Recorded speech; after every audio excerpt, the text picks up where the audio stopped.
নমস্কার। আমরা যখন ব্রাউজারে কিছু একটা টাইপ করি প্রায় সাথে সাথেই কিন্তু আমাদের পছন্দের ওয়েবসাইটটা চলে আসে। কিন্তু কখনো কি ভেবে দেখেছি পর্দার আড়ালে আসলে কি ঘটে? এই যে এত বড় একটা ইন্টারনেট, এখানে কোটি কোটি ডিভাইস, এরা একে অপরকে খুঁজে পায় কিভাবে? চলুন আজ ইন্টারনেটের এই বিশাল অ্যাড্রেস বুকের রহস্যটা একটু জেনে নেওয়া যাক। ভাবুন তো, ইন্টারনেট মানে কি? Crore crore phone, computer, server সব মিলিয়ে এক বিশাল নেটওয়ার্ক। এটা সবাই একে অপরের সাথে কথা বলছে, ডেটা আদান-প্রদান করছে। কিন্তু এটা সম্ভব হচ্ছে কিভাবে? প্রত্যেকের তো একটা নির্দিষ্ট পরিচয় বা ঠিকানা থাকা দরকার, তাই না? ঠিক এই ঠিকানা নিয়েই আমাদের আজকের আলোচনা। তো এই বিশাল নেটওয়ার্কে সবাইকে কানেক্ট করার জন্য সবচেয়ে প্রথম আর মৌলিক যে সমাধানটা বের করা হয়েছিল, সেটা ছিল খুব যৌক্তিক।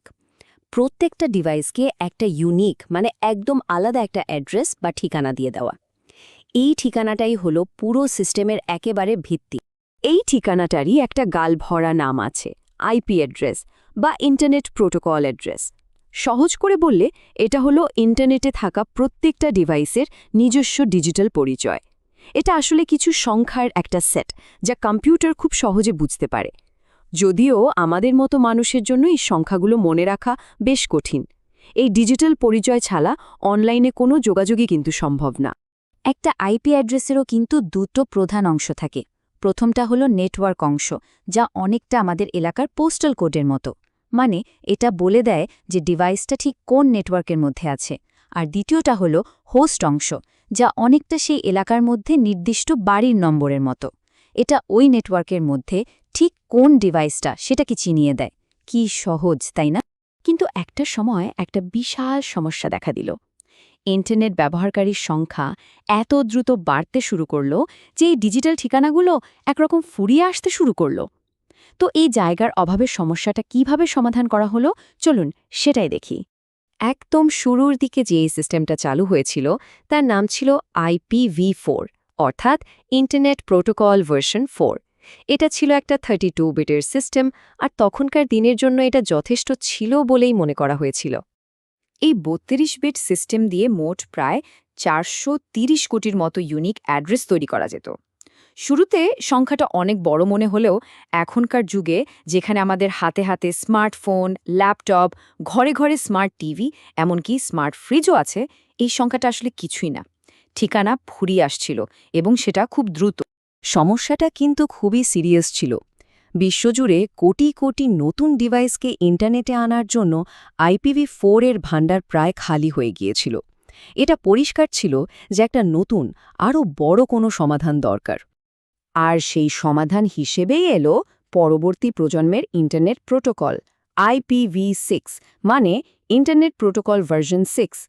এটা শুধু একটা ছোটখাটো আপগ্রেড ছিল না, এটা ছিল একটা বিশাল বড় লাফ। ভাবছেন IPv6 কতগুলো অ্যাড্রেস দিতে পারে?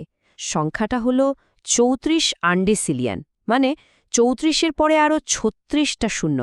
এটা এতই বিশাল একটা সংখ্যা যে বলা হয় পৃথিবীর প্রত্যেকটা বালুকণার জন্য যদি একটা করে আইপি অ্যাড্রেস বরাদ্দ করা হয়, তারপরও এই ঠিকানা ফুরোবে না। মানে ঠিকানার সংকট চিরদিনের জন্য সমাধান হয়ে গেল। এই টেবিলটা দেখলেই দুটো সিস্টেমের মধ্যে পার্থক্যটা পরিষ্কার বোঝা যাবে। দেখুন, IPv4 ছিল 32 বিটের, আর IPv6 হলো 128 বিটের, মানে অনেক বেশি শক্তিশালী। IPv4 শুধু সংখ্যা বা ডেসিমেল ব্যবহার করত, আর IPv6 সংখ্যা আর অক্ষর মিলিয়ে হেক্সাডেসিমেল ব্যবহার করে। এমনকি এদেরকে আলাদা করার চিহ্নটাও ভিন্ন, একটায় ডট আর একটায় কোলন। উদাহরণ দুটো দেখলেই ব্যাপারটা আরও পরিষ্কার হয়ে যায়।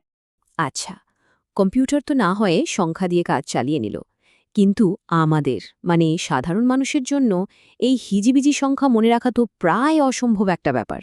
এখানেই ইন্টারনেটের নির্মাতারা আরও একটা অসাধারণ সহজ সমাধান নিয়ে এলেন।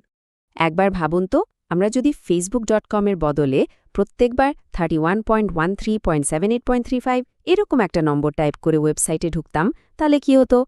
এটা তো প্রায় অসম্ভব একটা ব্যাপার, তাই না? প্রতিদিন ব্যবহারের জন্য এর চেয়ে সহজ কিছুর দরকার ছিল। আর সেই সহজ সমাধানটাই হলো ডোমেন নেম।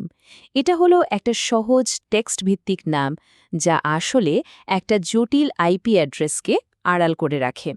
যেমন ধরুন google.com, এই নামটা মনে রাখা ওই সংখ্যার চেয়ে অনেক বেশি সহজ। সোজা কথায় এটা হলো আইপি অ্যাড্রেসের একটা সহজবোধ্য ডাক নাম। একটা পুরো ওয়েব অ্যাড্রেসেরও কিন্তু নিজস্ব একটা গঠন আছে। এই উদাহরণটা একটু খেয়াল করুন। HTTP হলো প্রোটোকল, যেটা ঠিক করে দেয় ডেটা কিভাবে আদান-প্রদান হবে। HSC হলো একটা সাবডোমেইন, এডুপয়েন্ট হলো মূল ডোমেইন, আর .com হলো টপ লেভেল ডোমেইন।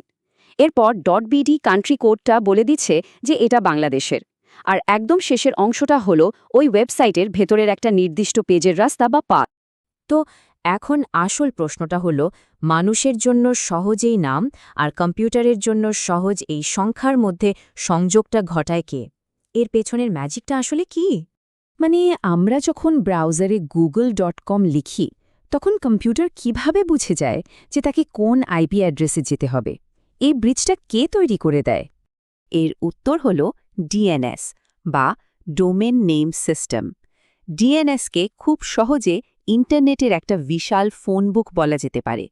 এর একমাত্র কাজই হল আমরা যে ডোমেন নেমটা টাইপ করি সেটাকে তার আসল আইপি অ্যাড্রেসে অনুবাদ বা ট্রান্সলেট করে দেয়া।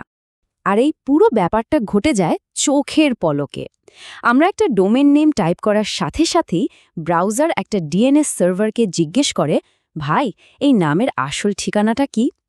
ডিএনএস সার্ভার তার বিশাল ফোনবুক থেকে চট করে সঠিক আইপি অ্যাড্রেসটা খুঁজে বের করে ব্রাউজারকে জানিয়ে দেয়। আর ব্রাউজারও সঙ্গে সঙ্গে সেই ঠিকানায় পৌঁছে যায়।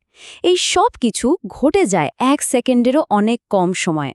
তাহলে চলুন পুরো বিষয়টাকে একবার এক জায়গায় এনে দেখি।